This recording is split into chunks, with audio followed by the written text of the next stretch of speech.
Go. Welcome, one and all, to Ayers Reading for Plebs. Last week on Ayers Reading for Plebs, we read the book Chinchillas, Good Eatin' for Everyone. This week, we have something more to your reading level. We have The Butter Battle book by Dr. Seuss. On the last day of summer, 10 hours before fall, my grandfather took me out to the wall. For a while he stood silent, then finally he said, with a very sad shake of his very old head, "As you know, on this side of the wall, we are Yuks. On the far side of the wall live the Zooks." Then my grandfather said, "It is high time you know of the terrible, horrible thing that Zooks do. In every Zook house and in every Zook town, every Zook eats his bread with the butter side down. But we Yuks, as you know, when we breakfast or sup, spread our bread with the butter side up. That's the right honest way," Grandpa gritted his teeth, "so you can't trust a Zook who spreads bread underneath. Every Zook must be watched, he has kinks in his soul. That is why as a youth I made watching my goal. Watching the Zooks for the Zooch walking border patrol." In those days, of course, the wall wasn't so high, and I could look any Zook square in the eye. If he dared to come close, I would give him a twitch with my tongue stuffed prickly snickberry switch. And for a while, that worked fine. All the Zooks stayed away and our country was safe. Then one terrible day, a rude Zook by the name of Van Itch snuck up and slingshotted my snitchberry switch.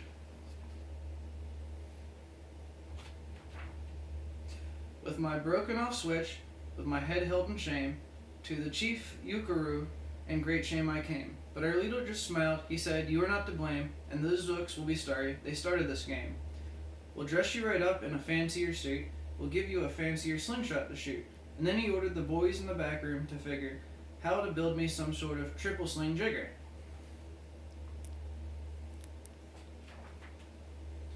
With my triple sling jigger, I felt much bigger.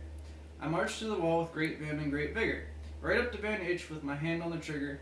"I'll have no more nonsense," I said with a frown, "from the Zook's sweet bread with the butter side down." Van Itch looked quite sticky. He ran off quite quickly.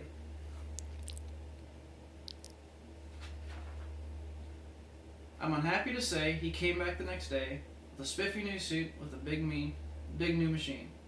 He snarled as he said, looking frightfully mean, "You may flip those hard rocks with your triple sling jigger, but I also have my hand on the trigger.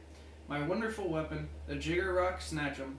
We'll fling 'em right back just as quick as we catch 'em. We'll have no more nonsense, we'll take no more gulp from you Yoke's sweet bread with the butter side up."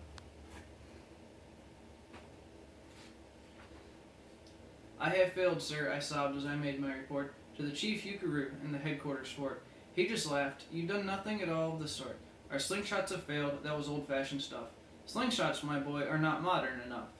All we need is some newfangled kind of gun. My boys in the back room have already begun to think up a whopping wing-zinger one. My bright boys are thinking that we're on the right track.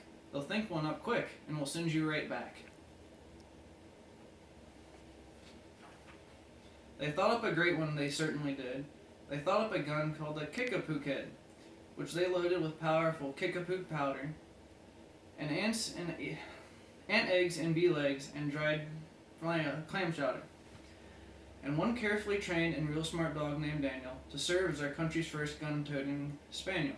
Then Daniel, the Kickapoo Spaniel, and I marched back towards the wall with our heads held up high while everyone fired and their cheers filled the sky. Fight, fight for the butter side up, do or die. Well, we didn't do, and we didn't quite die. But we sure did get worsted, poor Daniel and I. Van Itch was there too, and he said, "The old pig. The boys in my back room invented this rig. They call it the 8-nozzled, elephant-toted boom blitz. It's high explosive sour cherry stone pits, and we'll put your dumb Kickapoo Kid on the fritz." Poor Daniel and I were scared out of our wits.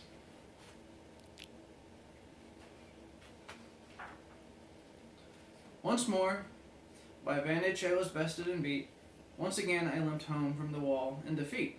I dragged and sagged, my spirits were low, as low as I thought that they could ever go, when I heard a boom-bah and a diddle-dee-dill, and our butter-up band marched over the hill.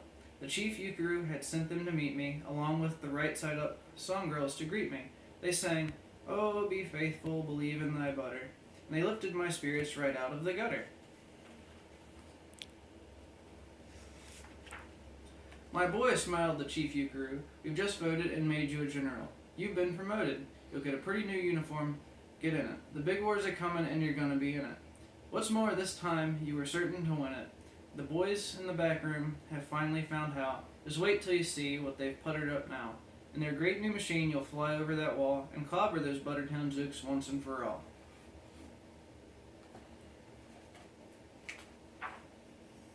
The boys in the back room sure know how to putter. They made me a thing called the Utterly Sputter, and I jumped on board with my heart all aflutter and steered down towards the land of the upside-down butter. This machine was so modern, so frightfully new, no one knew quite exactly just what it would do. But it had several faucets that sprinkled blue glue, which somehow would sprinkle the Zooks as I flew, and gum up that underside-down butter they chew.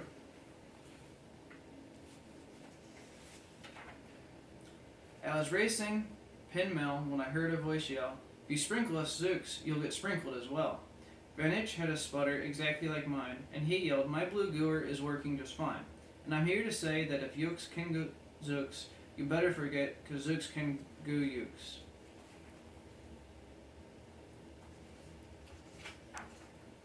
I flew right back home, and as you may have guessed, I was downright despondent, disturbed, and depressed.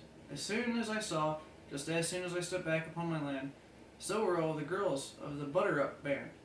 The chief drummer, Major Eddie, Miss Yuki Ansu, said that was pretty sour flying that you flew, and Chief Yukaru has been looking for you.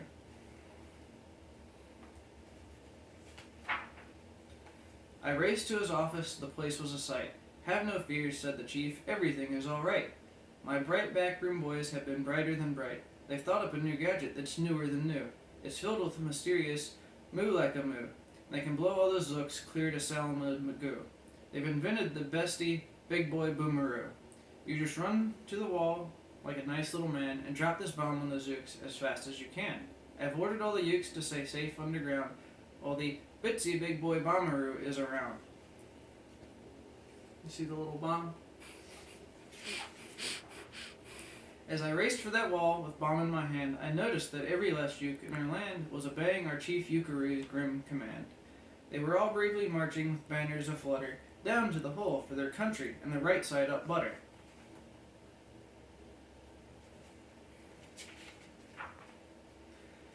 That's when great-grandfather found me. He grabbed me, he said, "You should be down that hole, and you're up here instead. But perhaps this is all for the better somehow. You will see me make history right here, right now." Grandpa leapt up that wall with a voluptuous leap and cleared his hoarse throat with a voluptuous beat. He screamed, "Here's the end of that terrible town, full of Zooks who eat bread with the butter side down." And at that very instant we heard a clump of the feet of the wall, and old Vinch clumped up. His boys in his back room had made him one too. In his fist was another big boy bomberoo. "I'll blow you up into pork and wee beans. I'll butter side up you into small smithereens." "Grandpa," I shouted, "be careful, oh gee. Who is going to drop it? Will you, or will he?" "Be patient," said Grandpa. "We will see. We will see." Thank you all for coming to Ayers Reading for Plebs. And Doom, thank you so very much for assigning me this tongue twister of a book. You asshole.